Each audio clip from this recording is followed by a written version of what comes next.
Elkezdtük a Rockwell ikonikus épületének a felújítását.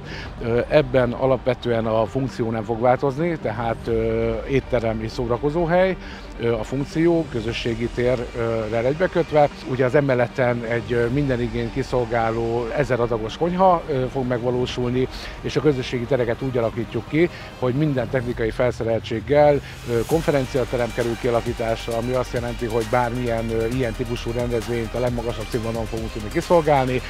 Mellette a felső részben nyilván az étteremnek a vendéglátóterű és közösségi tér, valamint a földszinten hasonlóan egyébként a régi Rockyhoz ott egy 3 termes szórakozó hely fog kialakulni, de természetesen kicsit újra gondolva a tervezők által a mai kor igényeinek megfelelően. Alapvetően szerencsés az épület kialakítása, tehát belül nagyjából egybenyíló tereket tudunk nyitni, és nagyon jól variálhatóak és kombinálhatók a dolgok. Szinte 4 falig lebontjuk az épületet, és ami még egyébként kiemelendő, hogy az épület előtt az eddigi park területén kialakításra kerül egy kültéri rendezvényhelyszín, amelyek nagyobb rendezvények, fesztiválok, koncertek kiszolgálását fogják biztosítani.